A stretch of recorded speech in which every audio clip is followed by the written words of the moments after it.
Coming up next on Art Rocks, a Louisiana artist who crafts exquisite sculptures from salvaged wood. Wood is so diverse. You can't discover all the woods in the world. There's so many of them.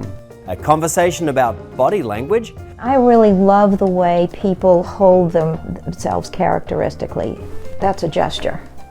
That's a gesture. A look at a unique musical training program. You have orchestra rehearsals almost every day of the week. Most of us are in chamber group. A visual artist who loves to be hated. I always thought it was one of the biggest compliments an artist can receive, to be condemned by your work in a way. And a tour of Monroe's Biedenharn House and Gardens. That's all next on Art Rocks.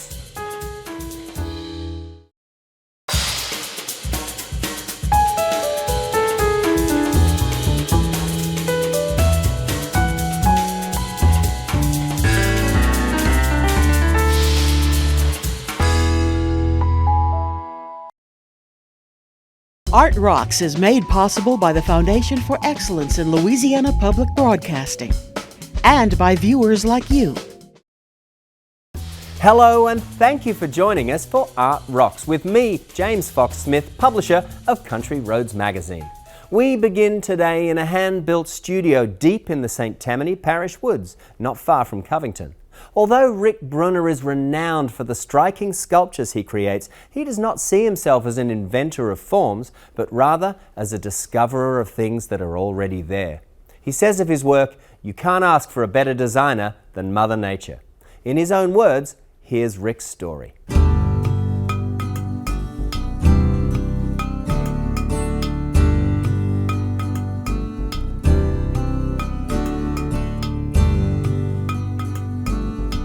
I went to LSU in Baton Rouge and got a Bachelor's of Fine Arts degree, and shifted while I was there from clay into kind of more mixed media pieces. Applied to graduate schools, got into Notre Dame, and when I got out of school, expected to get a teaching job. Didn't get a teaching job, so what does an artist do? You open up a studio and start working, and I never looked back. Actually started out in clay and ceramics, and made a living as a potter for a couple of years, and then started doing more sculptural pieces and got frustrated with the clay and started introducing wood into the clay sculpture. And after a year or two of that, just decided wood was the material I needed to be working with. Again, it just it took off on me. Wood is so diverse. You can't discover all the woods in the world. There's so many of them, so many of them. And it's such an organic material, such a rich material. You can cut one cherry tree and it's going to look one way, and cut another cherry tree and it's going to look a different way. They're cousins, but they're different. And that's what I love about it. Every single board, every single piece you ever pick up has a different personality in it. Building a sculpture, it's kind of like taking a group of singers and creating a choir out of them. Like, how do you put this and this and this together? And this can be one beautiful piece of wood and one beautiful piece of wood. And sometimes they work and sometimes they don't work together. Much like two singers might be able to harmonize or maybe not harmonize. Favorite pieces are usually the pieces that I had the least control over. The trick to doing the best quality work is to get all the fluff away from your head and let something else take over, whatever that is. It's like a wave starts happening. I usually start out with some kind of a sketch. I normally start out with some physical piece or some idea of how things are going to look. But more often than not, the better pieces are the pieces that happen on their own. The Shield series started about 15 years ago. There is, in my mind, no more universal form than a shield. Native Americans had it, Africans had it, New Zealanders had it, Orientals had it. Everybody has used a shield. As certain areas of the world became more, quote, civilized, shields became family crests. The shields became just a blank canvas for me, that I can tell a story on a shield. More often than not, my work is around a phrase, and I like the double meanings in titles. The piece you're just looking at is called A Bit of the Heart. The piece across that is a bit, a horse bit. The shape, because a shield, a lot of shields are shaped like we as children draw hearts. There was always kind of that interesting play for me that a shield was a sense of self-protection, but it also kind of represented the heart. So depending on the woods that I use or the other pigments or other materials that I add to it, that's when the full personality can evolve and come out. The newer series for me is called the Vibration series, and that was based on movement, vibration, like the way we throw a rock into a pond and watch the pebbles move, the way motion photography films something as it progresses. And a lot of people look at my work and think I am a musician because of how I fabricate things. I love music, but I can't play any kind of musical instruments. My instrument is the sculpture that I'm doing, I suppose. But the forms, formally, what I reference oftentimes are musical instruments, like a guitar. That shape is beautiful. Other things that I reference are weaponry, historical weaponry, knives and shields and bows. I mean, another passion of mine is archery, traditional archery. So that's a lot of where my shapes come from as well. And the cabinets, again, is kind of an older series, but an ongoing series that I still love. Growing up in South Louisiana, because of the flooding issues, so many homes, so many buildings are built up on stilts.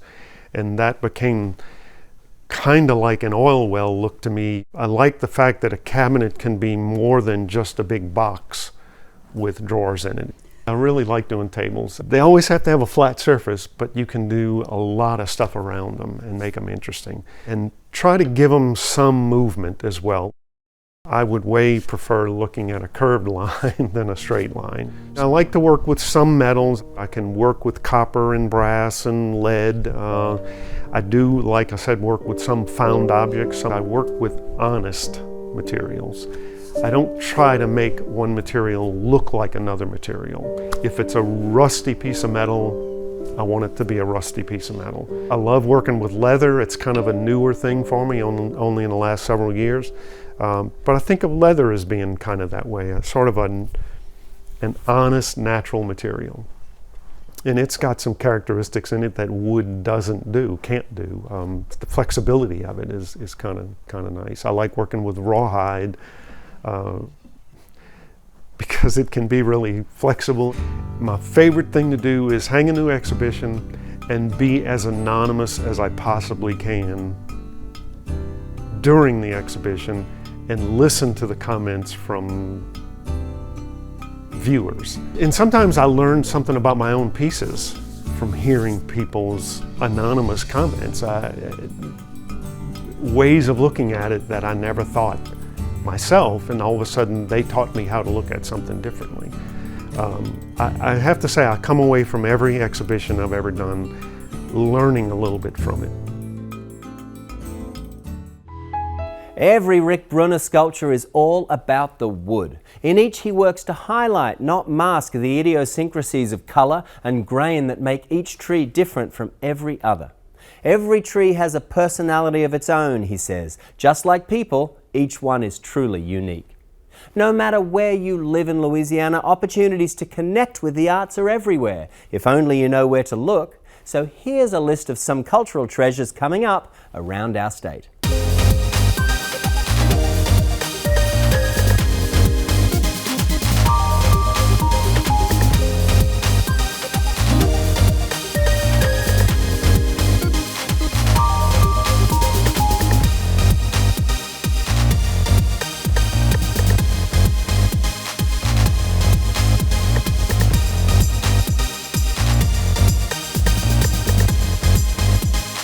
To learn more about these and other events in Louisiana, visit lpb.org/artrocks or pick up a free copy of Country Roads magazine.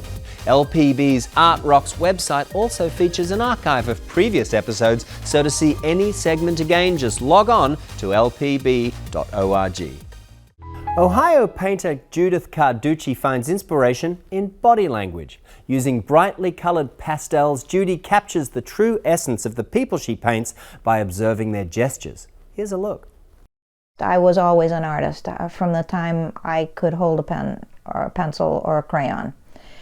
And it consumed me. I loved it, and I became Judy the artist. Everybody knew me as the artist. Everybody knew that that's what I was and what I was always going to be and do. I always start with the gesture. I see Kim doing this a lot. She was sitting over there with her arms crossed like that. And Kim is a little bit tentatively suspicious. This is a very subtle gesture. I always start with the gesture. I always do. Now, I hate to say always and never and this kind of thing, but almost always, probably. Maybe there are times when I don't. But I'm very interested in gesture.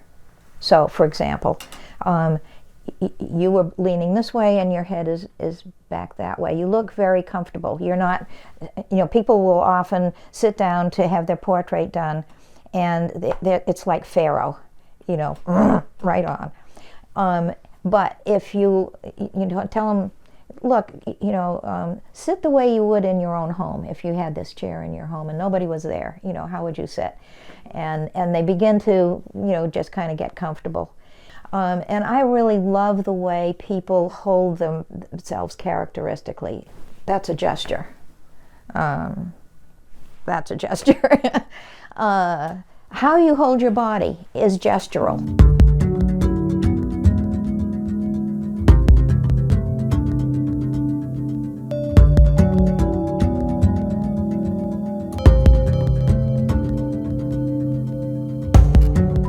Every single person is, I hate this word because it's so trite and overworked, unique. You are you. And this is the first time I've seen you. And I immediately form a first impression, don't you?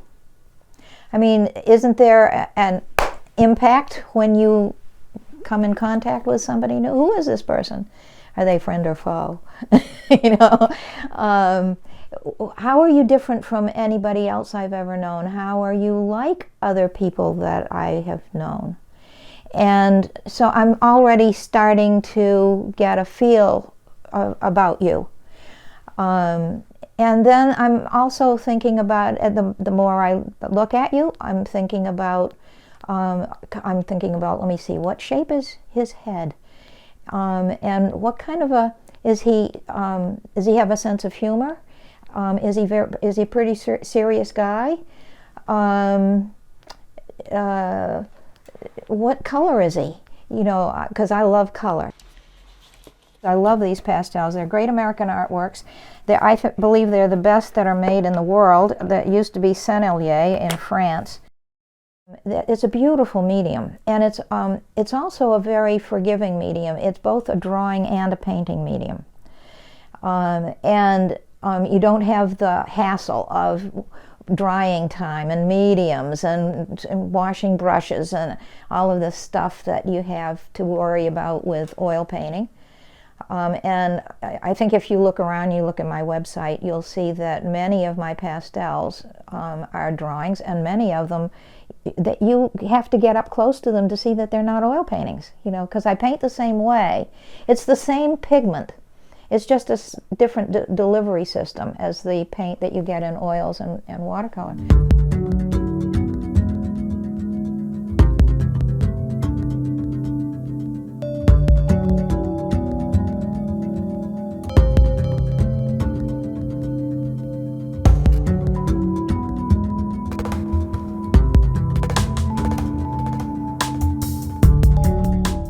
I don't want to paint just a generic person. I want to paint you. And so I need to know who you are and what you're like and how do you and I relate to each other, because after all, I'm the one who's doing the painting. See, this is one reason why I don't do portraits from photographs. I no longer do posthumous portraits, and I don't do portraits from photographs. Because I'm a people person. I want to be with that person. I want us to have something going on. I want to get to know you. I make friends that way. I've made some wonderful friends that remain my friends. Portraiture is a people thing. I'm not just sculpting. I'm not just reporting a likeness. I'm trying to give other people a picture of who this person is.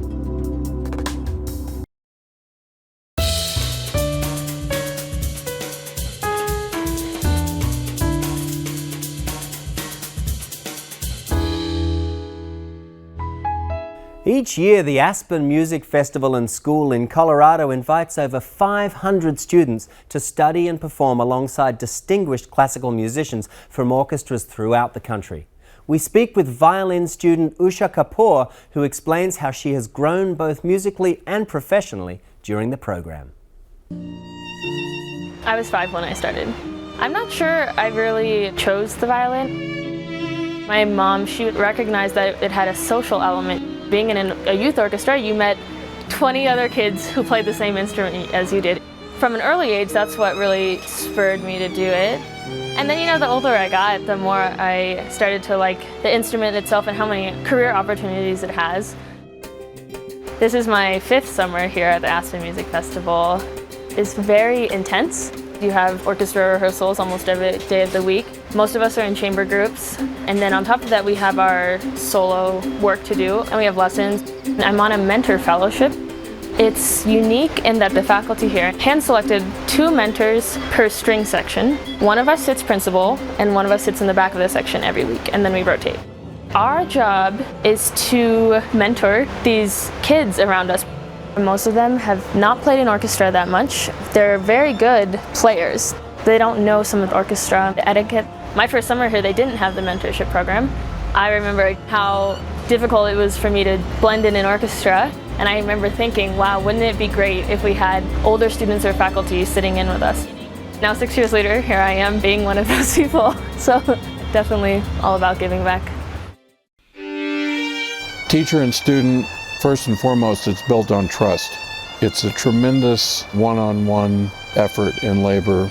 A student has to believe in you, because many times you ask very difficult things of them, things that in their mind they may not think that they're capable of or that are even possible. And you need to foster that as a teacher. Mr. Lipset is a unique kind of guy. He flies a plane, he loves motorcycles. I haven't had many students that tell me on a Friday, I think I'll ride my bicycle to Mexico tomorrow. I think we have a lot of common, believe it or not. We both are very into the violin, but we both have so many hobbies outside of the violin, so I think it's nice to be able to share that with someone. He's always very supportive of my music making, but also supportive of the backpacking trips I go on or the 14ers I've climbed. The normal fears that people have in life don't impress her. That's not a bad thing to have on the concert stage, to be fearless. She has kind of a God-given confidence in herself. I remember my freshman year, we'd start my lesson talking about boxing and then finish playing scales. My lessons are a mix of learning the violin, but also learning how to balance things in life. Usha is very, very bright. She's not afraid of hard work. She's daring.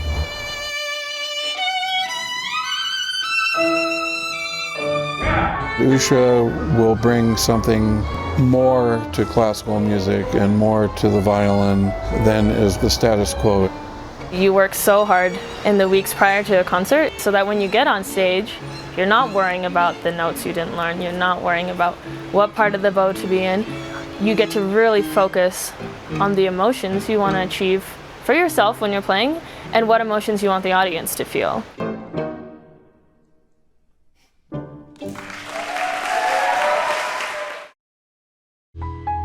Back here in Louisiana, Coca-Cola bottler Joseph Biedenharn and family built a stately home surrounded by a truly spectacular garden. It's a must-see for any visitor to the northeast Louisiana town of Monroe.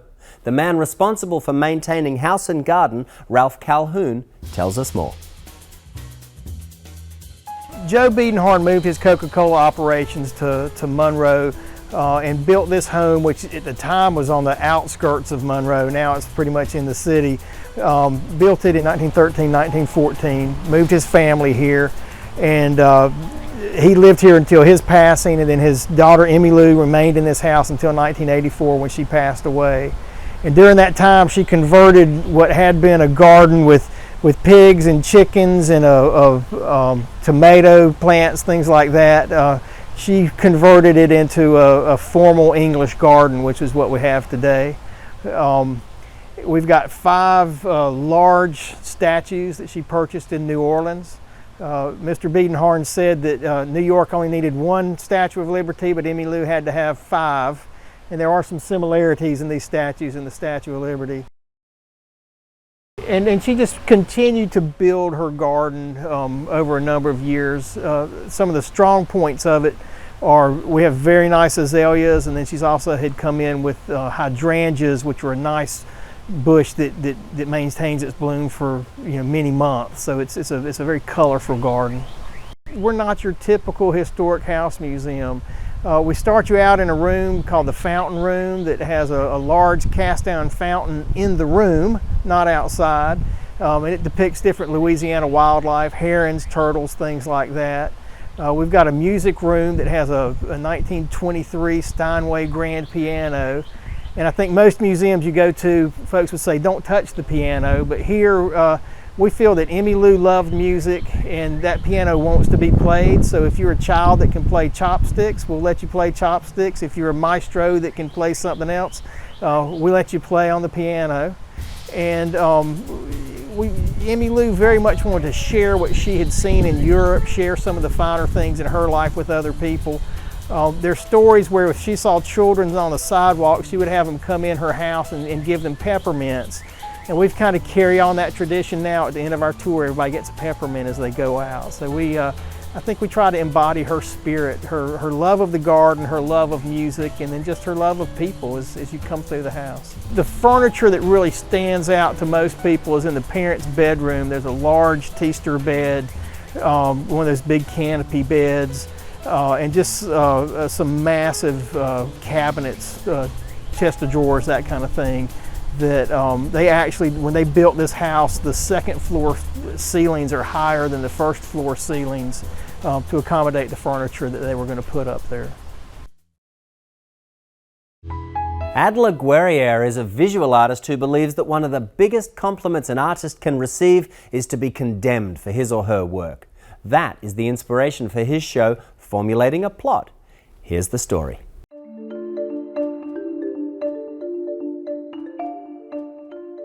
My name is Adler Guerriere. I am a visual artist. I make artwork with various media, photography, some printmaking techniques, sculpture, video. The show's titled Formulating a Plot, which takes its inspiration from an historical incident relating to Amari Baraka. He was, in essence, condemned by a judge with that particular phrase, that he was found to be formulating a plot to incite riot.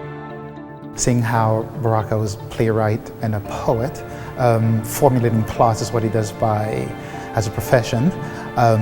To be found guilty of doing that is an interesting turn of phrase.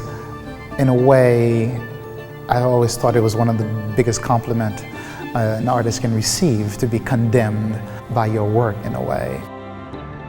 The idea of plot making, or the idea of plot, both references storytelling in the case of Baraka, but also actually references place. Places in themselves are kind of empty vessels that actually require an inhabitant, people, us, to actually make them worthwhile, give them value. So formulating a plot is as much about telling stories as much as to actually make place worthwhile. So the works that's in the exhibition are taking different strategies that underline that complexity of place. 99% something percent of all these images are of South Florida. I work where I live. Quite literally, some of these work are in my backyard.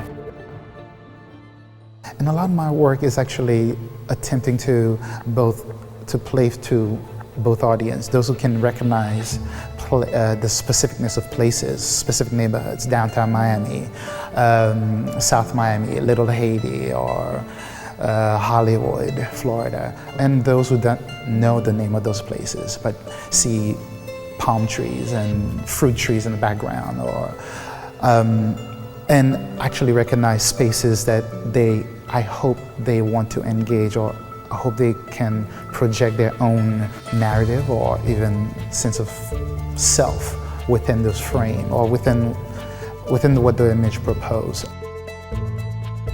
Cities, by definition, involves this shared communal idea. And that's also this idea of plot, right? Because we have there's many stories that we tell aren't so bounded to the individual, but it's a story that seems to hover around somewhere. And through the generation, through time, everyone tends to tell the same stories.